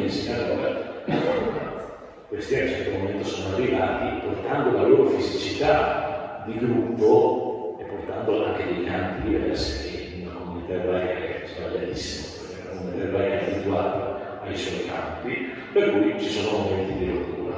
Ma non sono una vera e propria comunità, perché sono una comunità mobile, sono tutti giovani che vengono, studiano a Venezia per un certo periodo e poi si andano. E sono solo 2, 3, 4 famiglie che sono stati, gli altri passano, non conoscono neanche la lingua, non c'è. Però nello stesso tempo, è vero, però nello stesso tempo, Venezia nello specifico, ma tutte le comunità ebraiche si caratterizzano per questo, cioè sono comunità che nella storia hanno conosciuto, si sono create con diverse immigrazioni. Alla fine, se noi la dobbiamo leggere dalla prospettiva storica, questa è l'ultima delle immigrazioni che ha caratterizzato la storia dell'ebraismo veneziano, e per cui dobbiamo prendere in considerazione il loro capogruppo è un grandissimo amico qua a Venezia. C'è anche di conseguenza in questo tentativo così di creare, di diffondere più la tradizione ebraica, no? Individuando gli ebrei e quindi cercando di convincere anche a slaicizzarsi, per così dire. C'è un aumento delle ortodossie in un certo senso. Io sono di Milano, mi è capitato di osservare, sono cresciuta, sono rimasta lì fino ai 20 anni, frequentavo dei ragazzi della scuola Seri Maila. Fisicamente, esteriormente, non c'era nessuna differenza, gli altri amici. Nel quartiere dove sono cresciuta, negli ultimi 20 anni invece ho iniziato a vedere donne con la parrucca, ragazzini con il capo, con la patatina, non so adesso. Ecco, e questo mi ha sorpresa, non so se sia stato semplicemente un fatto di migrazione da un quartiere a un altro, o se effettivamente ci sia stato proprio un intensificarsi di questa forma di così ortodossia sciassidica. Allora, in Italia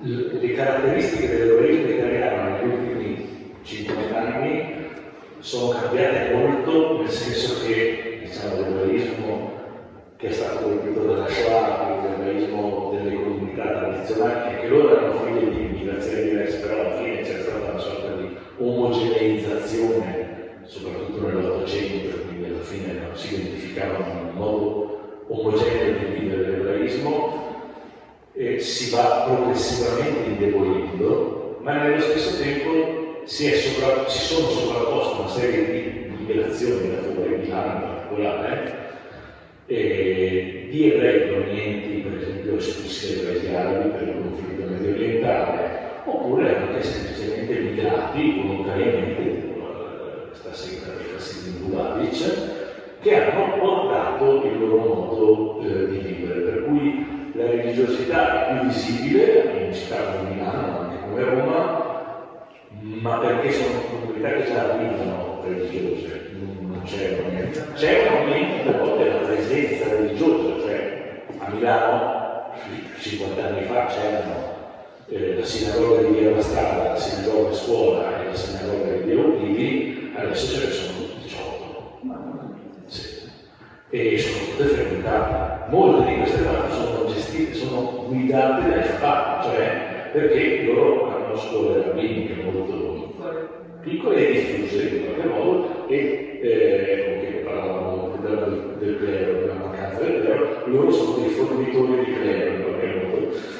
Per cui c'è magari un gruppo che in un quartiere non ha la sinagoga ma ha piacere di averla, accettano volentieri il rabbino Chabad che sta lì, Lubavitch, che sta lì e gli gestisce la sinagoga, lo pagano e fa il prete, nel senso a Roma, prima dell'arrivo degli ebrei libici cacciati in modo veramente tragico dalla Libia in diverse ondate, c'era un solo macellaio da Shechem, cioè di carne rituale, e tre, la sinagoga dei giovani e la grande sinagoga in ghetto e poi la sinagoga di via il resto di cose sono diciamo di più, ce n'è dappertutto, ma Ostia, piuttosto che, cioè, sono numerose, però non si registra.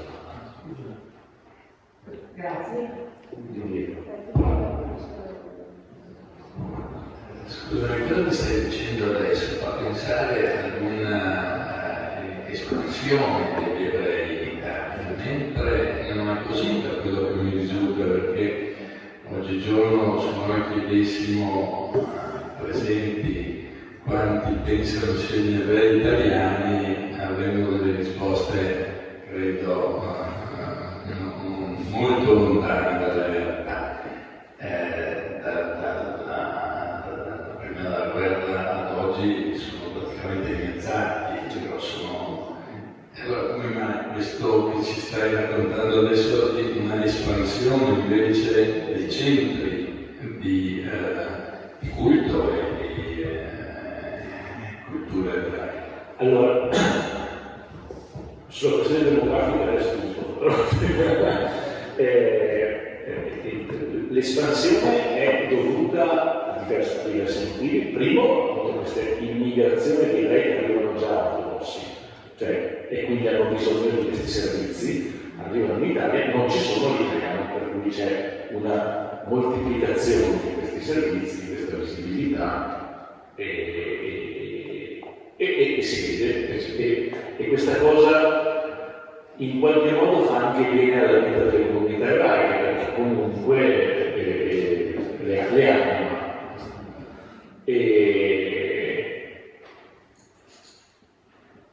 Quando ho parlato prima molto rapidamente della nascita di questo Stato laico, secolare, lo Stato di Israele, è un'altra di queste caratteristiche. Lo Stato di Israele manda degli inviati nelle diaspore, anche in Italia, a rivivificare in qualche modo le comunità ebraiche. Portavano che cosa? Libri di istruzione, la lingua ebraico e poi, per esempio, forme organizzative. I giovani ebrei in Italia prima della guerra non si organizzavano, non facevano i campeggi scout, non esisteva questo tipo di dinamica. Adesso invece ormai da tanti anni, da tanti decenni esiste, ed esiste perché sono i movimenti scautistici ebraici che da Israele creano le loro. Io stesso sono figlio di un'esperienza di questo tipo, cioè ho conosciuto i miei amici, poi diventa una forma relazionale, per cui anche se si è di meno, ipoteticamente, adesso ti dico perché ipoteticamente, in realtà si è più attivi e quindi più ci si conosce di più, ci si organizza. E per cui queste sono le caratteristiche principali. Sulla questione dei numeri, il nostro amico Riccardo Parimani comincia sempre i discorsi così, e io so qualche dubbio, credo che giustamente sono molti meno gli ebrei italiani, non gli ebrei in Italia.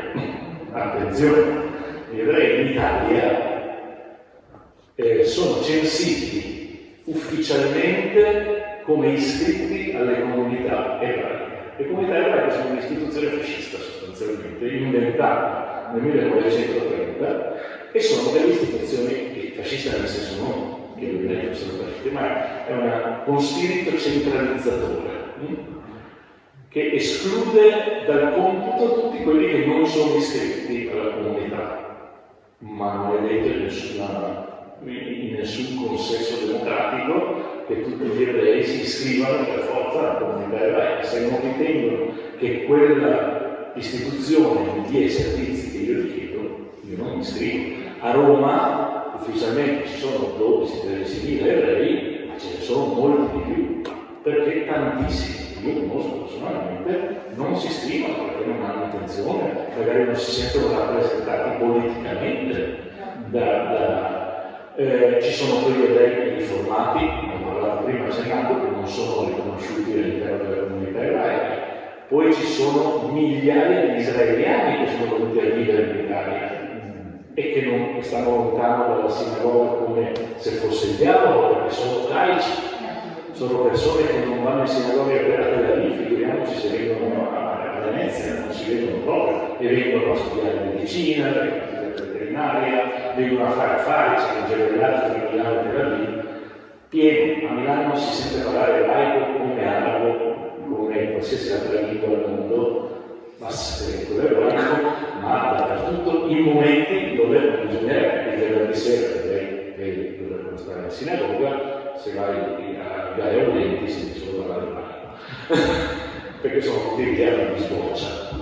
E ci sono, dico questa perché è una chicca, e io in questo caso veramente non so come comportarmi perché non sono riuscito a trovare la chiave. Esiste un giornale, un periodico in lingua russa per ebrei, stampato in Germania. Sapete che c'è stata una grande migrazione per la fine dell'Unione Sovietica, gli ebrei in Germania ha visto un picco crescere moltissimo la comunità ebraica. Allora, questo giornale viene venduto nelle edicole di tutto il nord-est Italia, nelle stazioni ferroviarie. Io sono andato a chiedere, ma vi vendete? Perché? Io non so leggere russo, ma vi vendete? È il primo che va a fare. Perché? La mia interpretazione è che siano un sacco di badanti, sostanzialmente, che si fanno portare le volte che è l'unico legame, ma questi badanti non si fanno delle comunità ebraiche. Quello è il loro legame con la loro tradizione. Quante sono loro? Dove sono loro? In mente un altro tema, quello delle regole. Sì. Quello che ci dice c'è un diffuso laicismo nell'ebraismo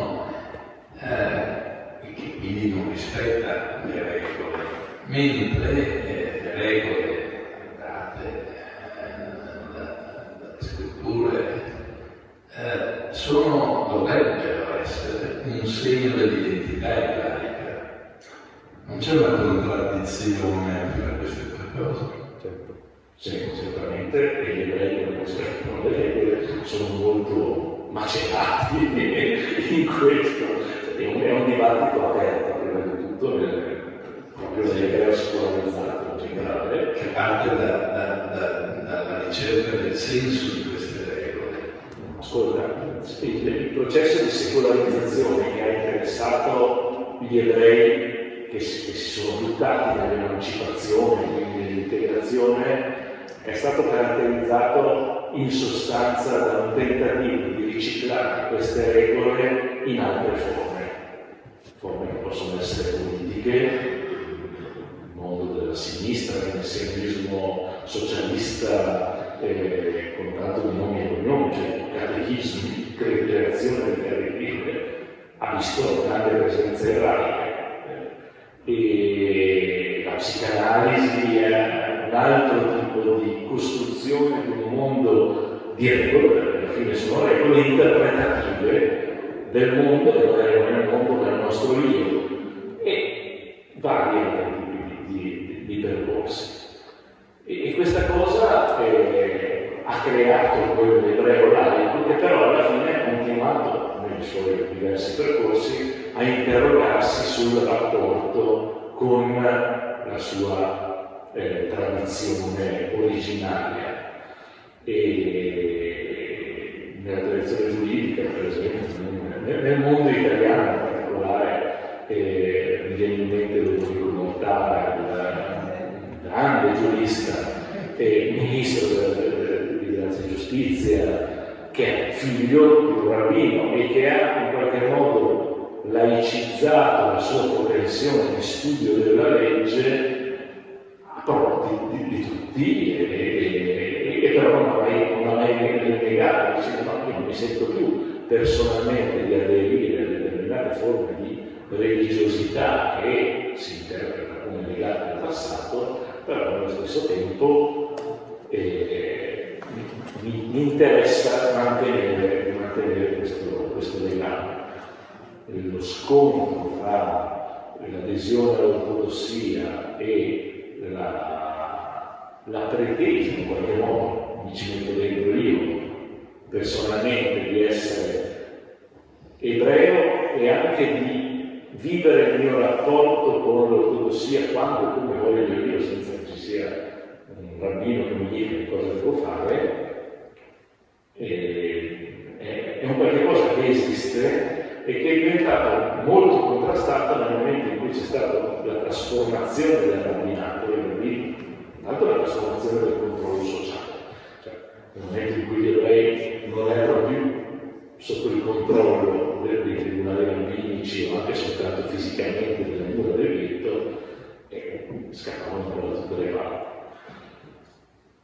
E il rabbino stesso, da maestro e anche giudice, nel momento in cui viene interpellato, si è trasformato sempre di più, ma questo non è solo una caratteristica ebraica, in un censore, cioè sono io che decido qual è la tradizione ebraica, e se tu non la rispetti, sei borderline, sei fuori, non sei fuori.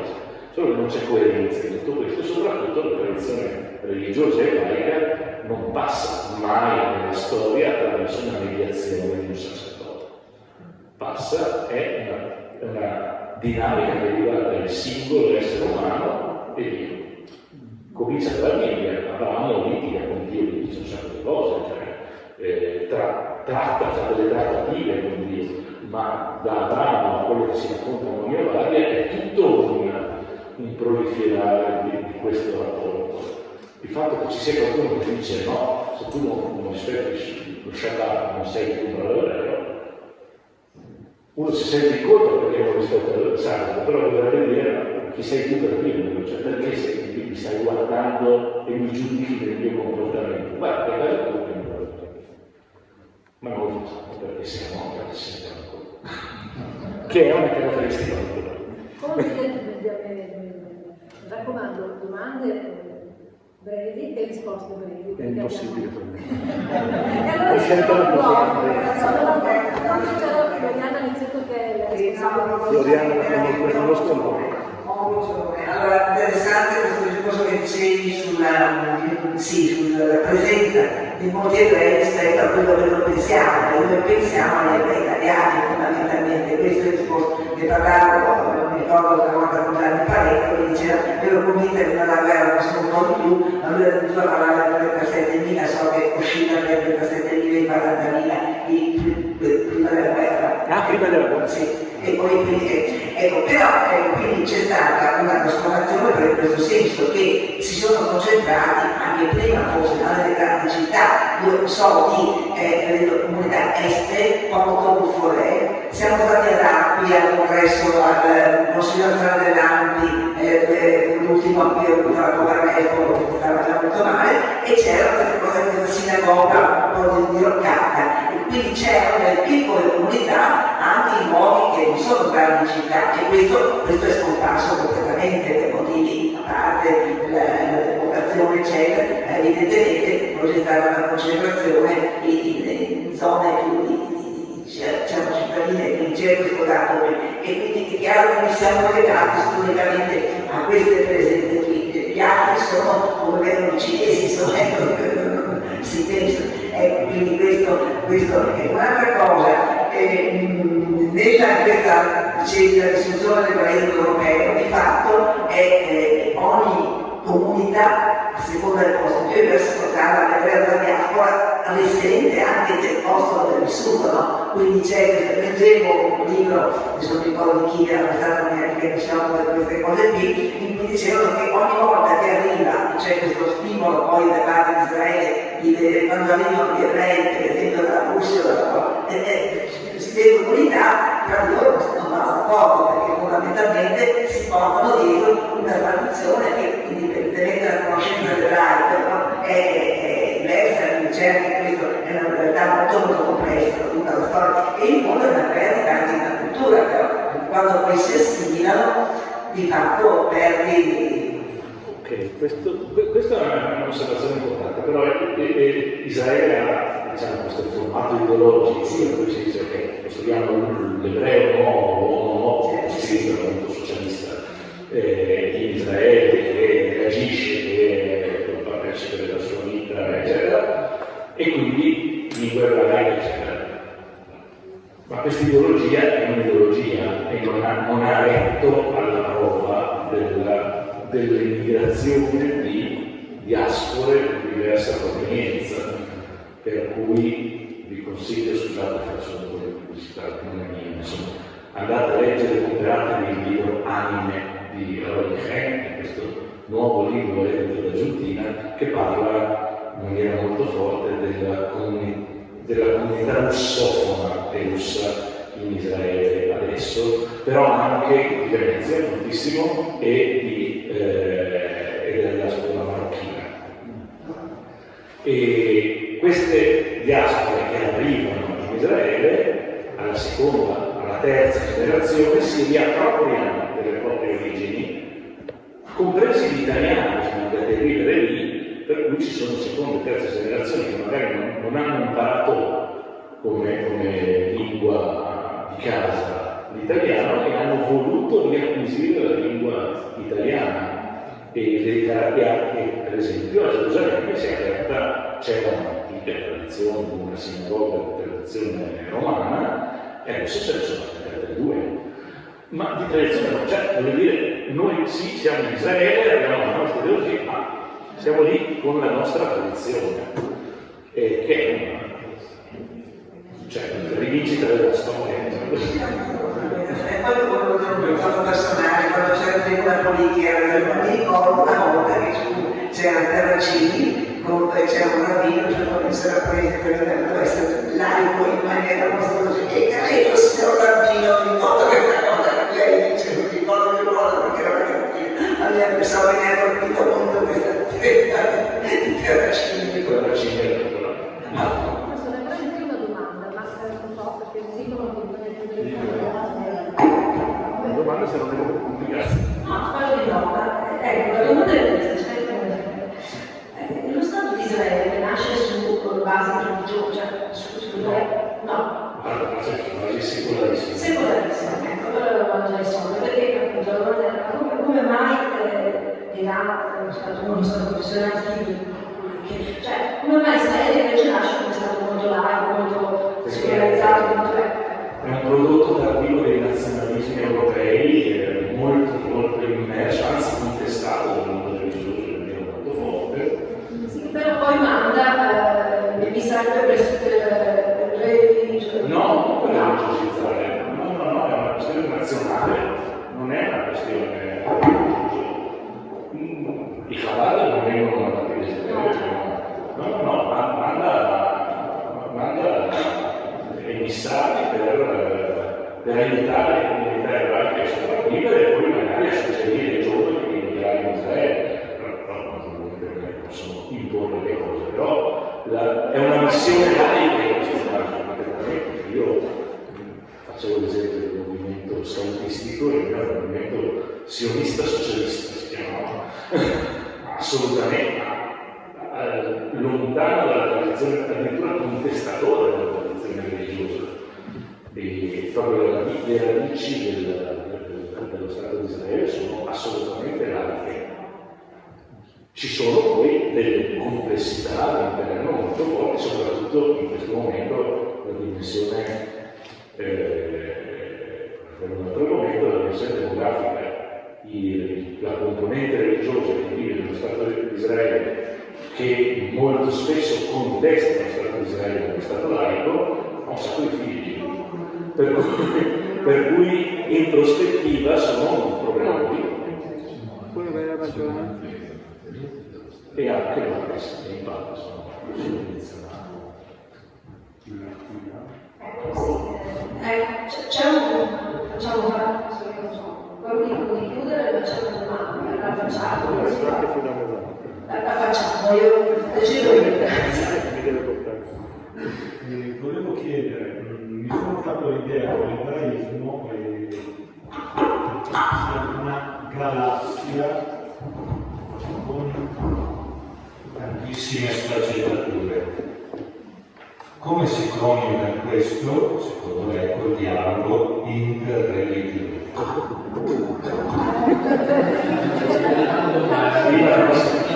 La prossima conferenza non si coniuga, però devo dire la verità che la stessa caratteristica, se possiamo limitarci al mondo cristiano, è anche nel mondo cristiano, anche il mondo cristiano ha molte sfaccettature.